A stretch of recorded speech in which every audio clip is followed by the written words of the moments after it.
Students, स्वागत है आपका अपने चैनल नवीन शर्मा क्लासरूम में। आज हम लेकर आए हैं आपके लिए सी लैंग्वेज प्रोग्रामिंग ट्यूटोरियल का एक और सेशन। तो करते हैं आज के सेशन की शुरुआत और चलते हैं हमारे software Turbo C plus plus पर।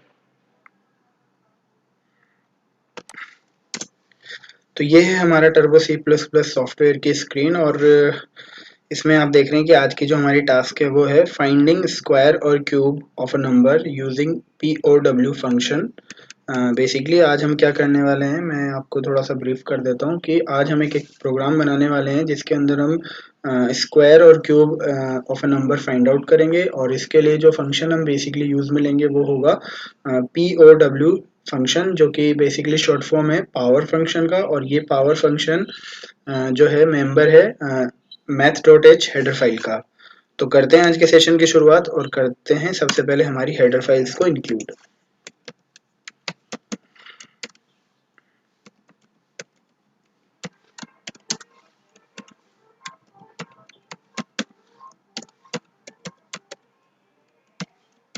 ये दो हेडर फाइल्स जो हम जनरली यूज करते हैं। अब क्योंकि हमें math.h हेडर फाइल भी काम में लेनी है, क्योंकि हम POW फंक्शन जो है वो भी यूज करना चाहते हैं हमारे सी प्रोग्राम में, तो मैंने math.h यहाँ पर यूज में लिया। अब आप देख रहे हैं मैंने सबसे पहले void main फंक्शन को यूज किया, डिफाइन किया। अब हमें एक नंबर सबसे पहले लेना पड़ेगा एज अ वेरिएबल जिसको हम यूजर से इनपुट करवाएंगे और फिर उस नंबर की हम स्क्वायर या क्यूब फाइंड आउट करेंगे डिपेंडिंग ऑन द कंडीशन, जो कि मैं आपको अभी बताने वाला हूँ। तो सबसे पहले मैं यहाँ एक वेरिएबल डिफाइन करता हूँ नंबर, और उसको मैं 0 इनिशियलाइजेशन दे देता हूँ और जो इसका डेटा टाइप है वो मैं यहाँ पर फ्लोट लेके चल रहा हूँ। अब क्लियर स्क्रीन मैंने यहाँ दिया और इसके बाद printf फंक्शन मैंने यूज किया और यहाँ पर एक मैसेज दिया कि एंटर अ नंबर।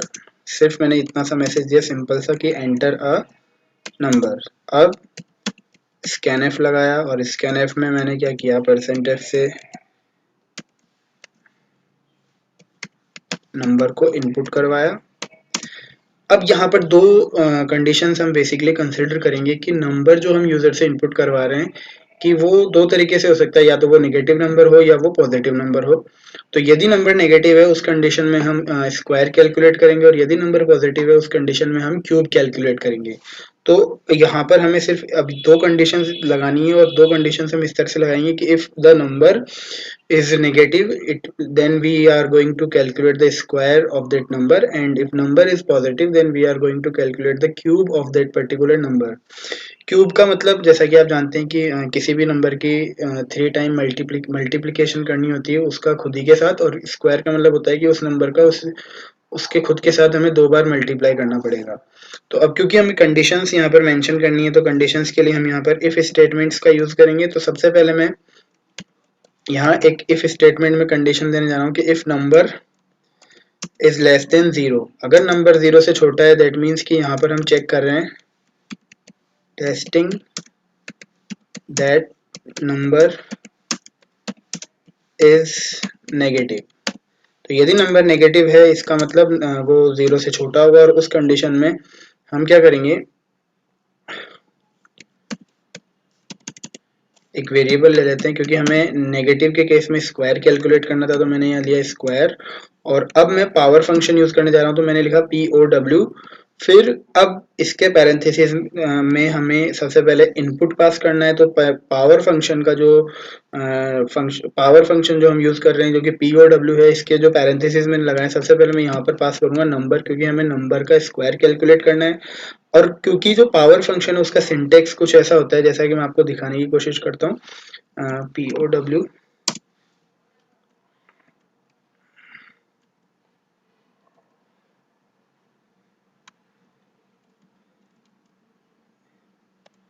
अगर आप ध्यान से देखें तो यहाँ पर पावर फंक्शन जो है बेसिकली दो इनपुट्स ले रहा है, एक x और एक y। तो यहाँ पर x बेसिकली वो नंबर है जिसका हमें स्क्वायर कैलकुलेट जिसका हमें पावर कैलकुलेट करना है, और y बेसिकली वो नंबर है कि कितने पावर तक हमें सॉल्यूशन निकालना है। तो यहाँ पर हमें बेसिकली क्या करना है कि जो पावर फंक्शन यूज कर रहे हैं तो हमें नंबर का स्क्वायर कैलकुलेट करना है। तो स्क्वायर का मतलब हो गया 2। तो इन शॉर्ट फॉर्म यदि अपन बात करें तो हम क्या कर रहे हैं, बेसिकली नंबर का स्क्वायर कैलकुलेट कर रहे हैं। और उसके लिए मैंने जो POW फंक्शन किया उसके अंदर मैंने सबसे पहले नंबर वेरिएबल को यूज किया, फिर कॉमा लगा करके मैंने 2 यहाँ पर दिया, क्योंकि जब हम जानते हैं कि किसी भी नंबर की जो पावर है यदि 2 होती है, that means we are going to calculate the square of that particular number.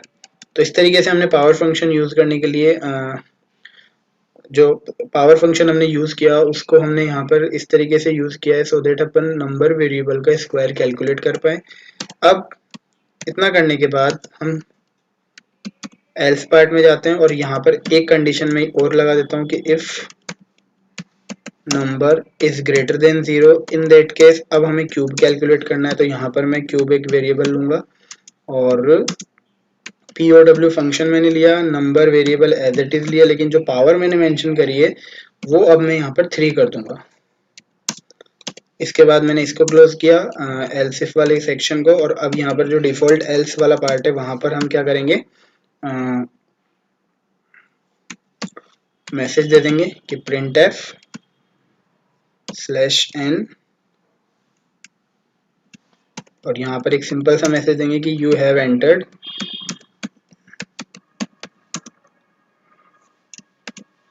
%f। और %f में आप समझ ही गए होंगे कि यहाँ पर %f बेसिकली 0 ही होगा, क्योंकि 0 के अलावा जो रिमेनिंग कंडीशन है वो हमने ऑलरेडी ऊपर मेंशन कर दी है।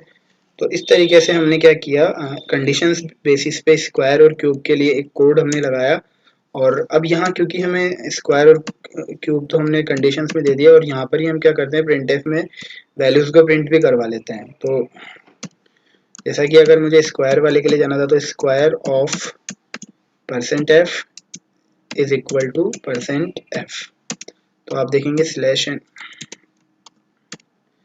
सबसे पहला %f यहाँ पर नंबर के लिए होगा और दूसरा %f यहाँ पर स्क्वायर के लिए होगा। सिमिलरली क्यूब के लिए हम जाते हैं और क्यूब को हम प्रिंट करवा लेते हैं, cube of %f is equal to %f।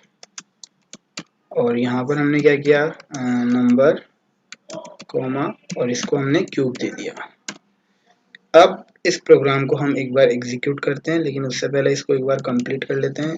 सबसे पहले तो गेट ch हमें यहाँ लगाना पड़ेगा, और फिर हमने हमारा जो क्लोजिंग करली ब्रेस है वॉइड मेन का यहाँ पर वो लगाया। तो अब एक बार इसको एग्जीक्यूट करते हैं हम। यहाँ पर 2 एरर्स हमारे सामने हैं, undefined symbol square and undefined symbol cube. क्योंकि हमने इन वेरिएबल्स को यूज तो ले लिया, बट यूज में लेने से पहले हमें इनको डिक्लेयर भी करना था, तो वो काम भी अब हम कर लेते हैं, अदरवाइज ये एरर हटेगी नहीं।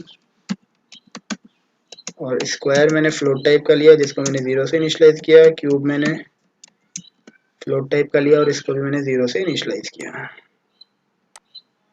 तो आप देख रहे हैं कि अब हमारा प्रोग्राम एग्जीक्यूट हो गया है। सबसे पहले हमसे पूछा जा रहा है कि एंटर अ नंबर, तो अगर मैं पॉजिटिव नंबर टाइप कर रहा हूँ, लाइक मैंने 3 टाइप किया, तो आप देखेंगे कि हमारे पास cube of 3 is equal to 27 आ रहा है, यानी कि क्योंकि ये पॉजिटिव वैल्यू है तो 3 का हमें क्यूब दिखाएगा।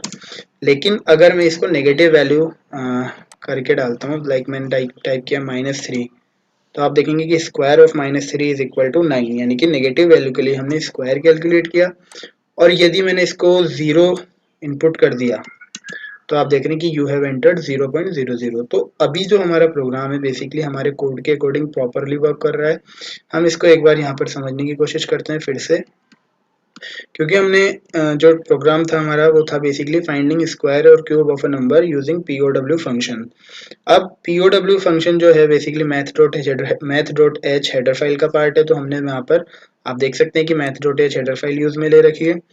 अब एक नंबर के लिए हमें सबसे पहले एक वेरिएबल लिया नंबर नाम से और उसको फ्लोट डेटा टाइप दिया और इक्वल टू 0 लगा के हमने उसकी वैल्यू इनिशियली 0 रखी। फिर हमने printf scanf के कॉम्बिनेशन से इस नंबर की वैल्यू यूजर से इनपुट करवाई, और फिर हमने ये टेस्ट किया कि क्या नंबर इज लेस देन 0 है, जहां पर हम कमेंट में भी लिख रहे हैं कि testing that number is negative. अगर नंबर लेस देन 0 है तो हम स्क्वायर एक कैलकुलेट कर रहे हैं, और स्क्वायर कैलकुलेट करने के लिए हमने बेसिकली यूज़ किया POW फंक्शन। इस फंक्शन में पहले तो हमने दो पैरामीटर पास किए, जहाँ पर पहला पैरामीटर तो नंबर हो गया जिसकी हमें स्क्वायर कैलकुलेट करनी है, और दूसरा पैरामीटर हो गया कि कितनी पावर हमें यहाँ पर देनी है। तो यहाँ पर आप देख रहे हैं कि स्क्वायर का मतलब होता है किसी भी नंबर की पावर 2, तो यहाँ पर हमने 2 मेंशन कर दिया, और फिर हमने printf में square of that particular number print करवाया। इसी के साथ हमने दूसरी कंडीशन लगाई एल्स इफ के जरिए, और यहाँ पर अब हमने टेस्ट किया जस्ट अपोजिट, यानी कि नंबर इज ग्रेटर देन 0। इसके लिए अगर ग्रेटर देन 0 है तो क्यूब कैलकुलेट होगा, और क्यूब के केस में जो POW फंक्शन है वहां पर हमने जो पावर है वो 3 मेंशन कर दी, और फिर हमने printf में क्यूब कैलकुलेट करवा ली, फाइंड आउट करवा के सॉरी प्रिंट करवा लिया है। और अदरवाइज अगर number is not less than 0 और greater than 0, in case number हमारा 0 होगा, और हमने वही चीज़ यहाँ पर लिख दी है कि यू हैव एंटर्ड 0, और 0 के लिए हम कोई कैलकुलेशन नहीं कर रहे, और इस तरीके से जो है हमारा प्रोग्राम है वो कंप्लीट होता है। तो एक बार फिर से हम एक बार इसको एग्जीक्यूट करके देखते हैं। अब मैंने टाइप किया 1.5, तो आप देख रहे हैं 1.5 का क्यूब हमें नज़र आ रहा है, और अगर मैंने अब टाइप किया जैसे कि -1.5, तो आप देख रहे हैं कि अब ये क्यूब हमें नहीं दिखा रहा, अब ये हमें स्क्वायर दिखा रहा है।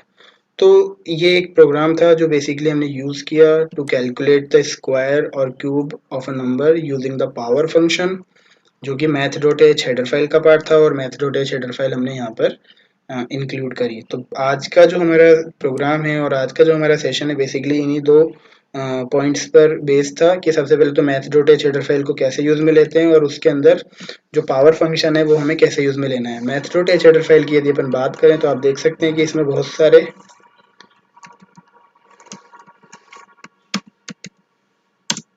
सारे ऐसे फंक्शंस ऑलरेडी इन्होंने सिस्टम टर्बो C++ की लाइब्रेरी में हमें प्रोवाइड करवाए हैं, जो हम हमारी रिक्वायरमेंट के अकॉर्डिंग यूज़ कर सकते हैं, और उन्हीं में से एक था आज का हमारा फंक्शन POW यानी कि पावर। तो इसी के साथ अब सबसे पहले हम जो प्रोग्राम को क्लोज करें, पहले हम इसको सेव कर लेते हैं।